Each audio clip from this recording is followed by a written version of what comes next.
দেশের জাতীয় সড়কে টোল প্লাজায় বড় বদলের পথে কেন্দ্র। টোল প্লাজায় দীর্ঘ লাইন, যানজট, সময় নষ্ট, এই বহুদিনের সমস্যার সমাধানে প্রযুক্তি নির্ভর সিমলেস বা বাধাহীন টোল সংগ্রহ ব্যবস্থার পথে হাঁটছে কেন্দ্রীয় সরকার। লক্ষ্য একটাই, গাড়ি যেন টোল প্লাজায় এসে আর থামতে না হয়। লজিস্টিক শক্তি সামিট অ্যান্ড এডওয়ার্ডসের কেন্দ্রীয় সড়ক পরিবহন ও হাইওয়ে মন্ত্রী নীতিন গডকরি ঘোষণা করছেন, চলতি বছরের ডিসেম্বরের মধ্যেই দেশের একাধিক জাতীয় সড়কে চালু হবে এই নতুন টোল ব্যবস্থা। তার কথায়, এই উদ্যোগের লক্ষ্য শুধু টোল প্লাজায় যানজট কমানো নয়, দেশের লজিস্টিক ব্যবস্থাকে আরও গতিশীল, সাশ্রয়ী এবং আধুনিক করে তোলা।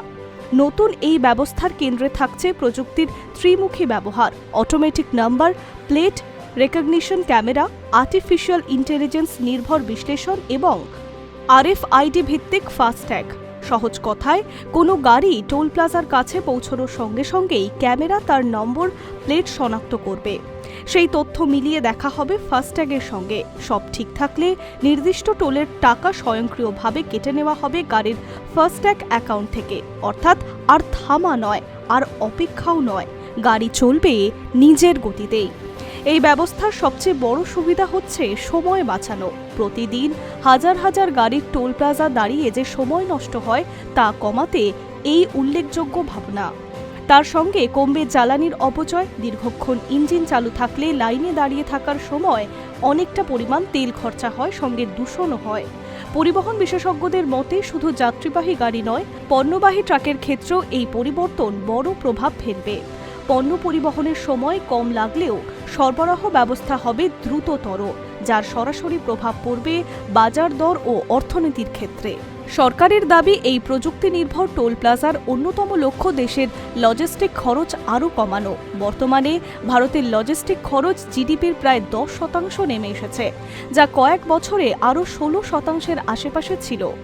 ITI চেন্নাই, ITI কানপুর এবং IIM ব্যাঙ্গালোরের যৌথ সমীক্ষায় এটা উঠে এসেছে। তুলনামূলকভাবে আমেরিকা ও ইউরোপের এই হার প্রায় 12%, আর চীনে 8 থেকে 10%-এর মধ্যে। ভারতের লক্ষ্য এই খরচকে সিঙ্গল ডিজিটে নামিয়ে আনা, কারণ উৎপাদনের থেকে বাজার প্রতিটি স্তরে পরিবহন ব্যয় কম হলে অর্থনীতির গতি বাড়বে, প্রতিযোগিতাও বাড়বে আন্তর্জাতিক স্তরে। তবে শুধু সুবিধাই নয়, এই ব্যবস্থায় থাকবে কড়া নজরদারিও। টোল ফাঁকি বা নিয়মভঙ্গের ক্ষেত্রে স্বয়ংক্রিয়ভাবে পাঠানো হবে নোটিশ। নির্দিষ্ট সময়ের মধ্যে জরিমানা না মেটালে ফাস্ট্যাগ সাময়িকভাবে বন্ধ করে দেওয়া হতে পারে। এমনকি কেন্দ্রের বাহন পোর্টালে নথিভুক্ত অন্যান্য শাস্তিমূলক ব্যবস্থাও নেওয়া হতে পারে। অর্থাৎ গাড়ি যেমন বাড়বে, তেমনি বাড়বে জবাবদিহি। নীতিন গডকরি আরও একটি গুরুত্বপূর্ণ প্রসঙ্গ তুলেছেন, জ্বালানি নির্ভরতা। তার বক্তব্য, দেশের মোট তেলের চাহিদা প্রায় 87%ই আমদানি নির্ভর, যার জন্য বছরে বিপুল অঙ্কের বৈদেশিক মুদ্রা খরচ হয়। পশ্চিম এশিয়ার অস্থির পরিস্থিতির মধ্যে এই নির্ভরতা ভারতের জন্য বড় উদ্বেগের কারণ।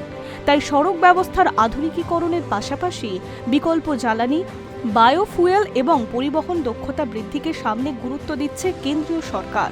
সব মিলিয়ে জাতীয় সড়কের টোল ব্যবস্থায় এই বদল শুধু প্রযুক্তির আপগ্রেড নয়, বরং ভারতের সড়ক অর্থনীতির এক নতুন অধ্যায়ের সূচনা, যেখানে গাড়ি, সাশ্রয়, শৃঙ্খলা এবং প্রযুক্তি, এই চারটিকেই একসঙ্গে এগিয়ে নিয়ে যেতে চাইছে কেন্দ্রীয় সরকার।